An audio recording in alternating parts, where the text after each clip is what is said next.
নমস্কাৰ। এই মুহূৰ্তত দিব বিচাৰিছো ৰাজ্যৰ কেইবাটাও গুৰুত্বপূৰ্ণ খবৰ। ৰাজ্যৰ মহিলাসকলৰ কাৰণে গুৰুত্বপূৰ্ণ ভাল খবৰ আহিছে। আজি হৈছে 10 ফেব্ৰুৱাৰী তাৰিখ। আজি ৰাজ্যৰ মহিলাসকলৰ বেংক একাউণ্টত সোমাই গ'ল টকা। হুৰাহুৰে টকা সোমাই গ'ল মহিলাসকলৰ বেংক একাউণ্টত, কিয়নো 10 তাৰিখ হৈছে পেঞ্চন আৰু অৰুণোদয়ৰ দিন। ৰাজ্যৰ পিএম কিষাণ কৃষকৰ কাৰণে আহিছে এটা ভাল খবৰ। পিএম কিষাণৰ 19তম কিস্তিৰ টকা কিমান তাৰিখে সোমাব ঘোষণা কৰিলে কেন্দ্ৰীয় কৃষি মন্ত্ৰী শিৱৰাজ সিং চৌহানে। লগতে আন কেইবাটাও গুৰুত্বপূৰ্ণ খবৰ একেলগে এই ভিডিঅ'টোৰ মাধ্যমত জানিব পাৰিব। ভিডিঅ'টো চাই থাকিব। লগতে ৰাজ্যৰ মুখ্যমন্ত্ৰী হিমন্ত বিশ্ব শৰ্মাই কেইবাটাও গুৰুত্বপূৰ্ণ মন্তব্য কৰিছে, একেলগে জানিব পাৰিব। ভিডিঅ'টো চোৱাৰ আগতে এটা ৰিকুৱেষ্ট, যদি আপুনি চেনেলটোত নতুনকৈ আছে তেন্তে চেনেলটো ছাবস্ক্ৰাইব কৰাৰ লগতে ভিডিঅ'টোত এটা লাইক কৰি দিব। তেন্তে আহক বন্ধু বান্ধৱীসকল, আজিৰ ভিডিঅ'টো আৰম্ভ কৰোঁ। ৰাজ্যৰ প্ৰথমটো ডাঙৰ গুৰুত্বপূৰ্ণ খবৰ আহিছে মহিলাসকলৰ কাৰণে। আহি গ'ল 10 ফেব্ৰুৱাৰী তাৰিখ। আজি হৈছে 10 তাৰিখ। মহিলাৰ মুখত হাঁহি। অৰুণোদয় আঁচনি 3.0 আবেদন কৰা সকলে টকা পাবনে? সবিশেষ চাওক। আজি ঘোষণা হ'ল নতুন আঁচনি।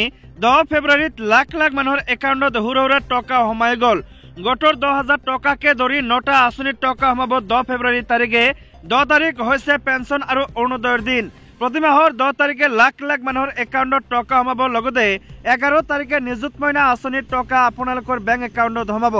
যিসকল ছাত্ৰ ছাত্ৰীয়ে নিযুত মইনা আঁচনিৰ ধন লাভ কৰে তেওঁলোকে কালি তেওঁলোকৰ বেংক একাউণ্টত টকা লাভ কৰিব। পিএম কিষাণ কৃষকৰ কাৰণে আহিছে এটা ভাল খবৰ। কেতিয়া মুকলি হ'ব কিষাণ সন্মান নিধিৰ 19তম কিস্তি জানিবলৈ দিলে কৃষি মন্ত্ৰীয়ে। কৃষকসকলৰ সাহায্যাৰ্থে কেন্দ্ৰীয় চৰকাৰে প্ৰদান কৰা প্ৰধানমন্ত্ৰী কিষাণ সন্মান নিধি আঁচনিৰ 19তম কিস্তি কেতিয়া সোমাব হেলৈ চলি আহিছিল ব্যাপক চৰ্চা। এই চৰ্চা আজি অৱসান ঘটাইছে কেন্দ্ৰীয় কৃষি মন্ত্ৰী শিৱৰাজ সিং চৌহানে।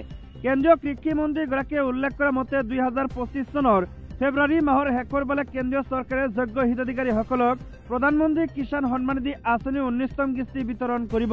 সংবাদ মাধ্যমৰ আগত আজি কৃষি মন্ত্ৰী শিৱৰাজ সিং চৌহানে এই বিষয়ে জানিবলৈ দিয়ে। তেওঁ সদৰি কৰে মতে কৃষি কাৰ্যসূচীত অংশগ্ৰহণৰ বাবে 24 ফেব্ৰুৱাৰী তাৰিখে প্ৰধানমন্ত্ৰী মোদী বিহাৰত উপস্থিত থাকিব।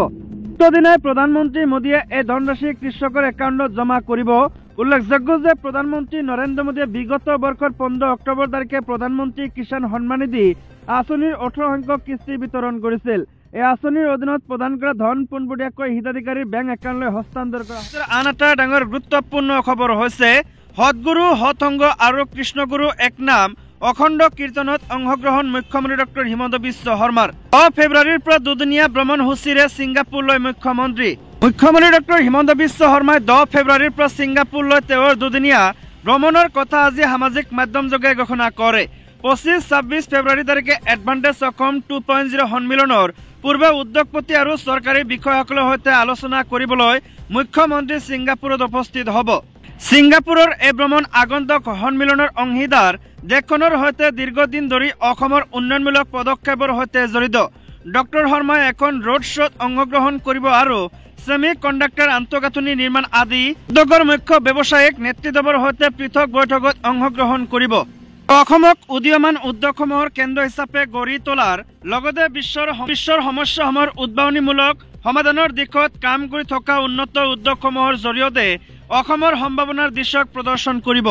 মুখ্যমন্ত্ৰীয়ে কৃষ্ণগুৰু সেৱাশ্ৰমৰ কৃষ্ণগুৰু এক নাম অখণ্ড কীৰ্তনতো অংশগ্ৰহণ কৰে আৰু অসমক এখন উন্নত ৰাজ্য হিচাপে আগুৱাই নিয়াত সামূহিক মনোভাৱ আৰু একাত্ম হোৱাৰ দিশত গুৰুত্ব প্ৰদান কৰে। এই মুহূৰ্তত আন এটা ডাঙৰ গুৰুত্বপূৰ্ণ খবৰ। মণিপুৰৰ জনতাৰ বাবে নহয়, বিজেপি চৰকাৰৰ বাবে পদত্যাগ এন বীৰেন সিঙৰ। এন এখন সুপৰিকল্পিত নাটক। এগৰাকী অদৃশ্য পৰিচালকে পৰিচালনা কৰি আছে এই নাটকৰ প্ৰতিটো দৃশ্য। 2023 মেত আৰম্ভ হৈছিল হিংসাত্মক পৰিৱেশৰ সূচনা। তেতিয়াই আৰম্ভ হোৱা মণিপুৰৰ হিংসাত্মক পৰিস্থিতিয়ে 1 বছৰ 8 মাহ 18 দিন অতিক্ৰম কৰিলে। দীৰ্ঘ সময়ত মৃত্যু হ'ল 200ৰো অধিক নিৰীহ জনতাৰ। গৃহহীন হ'ল 60,000ৰো অধিক লোক। জ্বলি ছাই হ'ল 4,500ৰো বাসগৃহ। ধৰ্ষিতা লাঞ্ছিতা হ'ল অনেক। তাৰ পাছতো সলনি নহ'ল পৰিৱেশ। চলি থাকিল ৰাজনীতি আৰু হিংসা। কিন্তু 9 ফেব্ৰুৱাৰীত হঠাৎ সলনি হ'ল দৃশ্যপট। কোনো আগজাননী নিদিয়াকৈ পদত্যাগ কৰিলে মণিপুৰৰ মুখ্যমন্ত্ৰী এন বীৰেন সিঙে। এয়াও আছিল এক মাষ্টাৰ ষ্ট্ৰোক। এই মাষ্টাৰ ষ্ট্ৰোকৰ আঁৰত কোন? সঁচাকৈয়ে এন বীৰেন সিঙে নিজ আগ্ৰহতে পদত্যাগ কৰিলেনে? ইয়াৰ আঁৰত আছে নেকি আন এক ৰাজনীতি? মণিপুৰৰ হিংসাৰ পটভূমি। উত্তৰ পূৰ্বাঞ্চলৰ ক্ষুদ্ৰ ৰাজ্য মণিপুৰ সাংস্কৃতিকভাৱে চহকী। এই ৰাজ্যখনৰ আছে চহকী কৃষ্টি ঐতিহ্য। তাৰোপৰি আছে প্ৰাকৃতিক সৌন্দৰ্য। এনে চহকী সংস্কৃতিৰ সমানেই মণিপুৰত আছে বিভিন্ন বিদ্ৰোহী গোটৰ সন্ত্ৰাস। ৰাজ্যখনৰ কেইবাটাও বিদ্ৰোহী সংগঠনে অস্থিৰ কৰি ৰাখে ইয়াৰ পৰিৱেশ। মণিপুৰ হিংসাৰ আঁৰতো এনে বিদ্ৰোহীৰ ভূমিকা আছিল বহুত। ৩ মে'ৰ পৰা মণিপুৰত আৰম্ভ হোৱা হিংসাত্মক পৰিস্থিতিৰ কাৰণ বিশ্লেষণ কৰিলে বহু কথাই স্পষ্ট হয়। মণিপুৰৰ government of people democratic public Kuki land নামৰ বিদ্ৰোহী সংগঠনটোৰ নেতা মাৰ্ক টি হাউকিপে 2021 সামাজিক মাধ্যমত দিছিল এটা পোষ্টত তেওঁ লিখিছিল, মণিপুৰৰ শাসনৰ ভাল ল'বলৈ এগৰাকী কুকি প্ৰধান নেতা বিচাৰিব লাগে, নহলে মণিপুৰ সুৰক্ষিত নহয়। এগৰাকী মানৱ অধিকাৰী কৰ্মী হিচাপে পৰিচিত মাৰ্ক টি হাউকিপক ইয়াৰ পাছতে তেওঁক বিচ্ছিন্নতাবাদী সংগঠন পিপলছ ডেমক্ৰেটিক ৰিপাব্লিক অৱ কুকিলেণ্ডে চৰকাৰক নেতৃত্ব দিয়াৰ অপৰাধত 2025 মে'ত গ্ৰেপ্তাৰ কৰা হৈছিল। তেওঁৰ বিৰুদ্ধে অভিযোগ উঠিছিল মণিপুৰ পাহাৰত অৱস্থিত জনজাতীয় সম্প্ৰদায় কুকিসকলৰ বাবে গৃহভূমি প্ৰতিষ্ঠা কৰিবলৈ ৰাজ্যৰ বিৰুদ্ধে যুদ্ধ চলোৱাৰ। তেওঁক গ্ৰেপ্তাৰ কৰাৰ পাছতে মণিপুৰত উমি একুৰা জুই জ্বলি আছিল। মন কৰিবলগীয়া যে ইয়াৰ পূৰ্বে আকৌ 2021 পৰা চুবুৰীয়া ৰাষ্ট্ৰ ম্যানমাৰৰ ৰাজনৈতিক পৰিৱেশো সলনি হৈছিল। গণতান্ত্ৰিকভাৱে নিৰ্বাচনত আং সান সু কিৰ চৰকাৰ ভংগ কৰি সামৰিক শাসন জুণ্টাই তেওঁলোকক কাৰাগাৰলৈ নিক্ষেপ কৰিছে। আন এটা ডাঙৰ গুৰুত্বপূৰ্ণ খবৰ, চৰকাৰী চাকৰিৰ নামত ধন লৈ গ্ৰেপ্তাৰ 2 দিব্যাংগ নেতা। য'ত চৰকাৰী চাকৰিৰ নামত এটা চক্ৰ চলাই গৈছে ৰমৰমীয়া বেহা। বিভিন্ন সময়ত ৰাজ্যৰ আৰক্ষী প্ৰশাসনে এই ধৰণৰ দুষ্ট চক্ৰৰ বিৰুদ্ধে অভিযান চলাই ইতিমধ্যে গ্ৰেপ্তাৰ কৰিবলৈ সক্ষম হৈছে বহু প্ৰবঞ্চকক। ইয়াৰ সমান্তৰালভাৱে পুনৰ আৰক্ষী চাকৰিৰ নামত ধন লোৱা 2 নেতাক গ্ৰেপ্তাৰ কৰিবলৈ সক্ষম হয়। অসম চৰকাৰৰ প্ৰত্যক্ষ নিযুক্তি চমুকৈ এডিআৰিৰ অধীনত চাকৰি প্ৰদান কৰাৰ এক বেহা মেলিছে অপৰাধী চক্ৰই। এনে বজাৰত 2 লাখ টকাৰ পৰা 4 লাখ টকা পৰ্যন্ত উঠিছে একোটা পদৰ দৰদাম।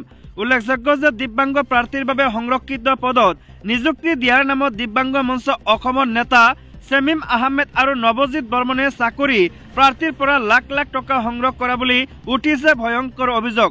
ইতিমধ্যে চাকৰিৰ নামত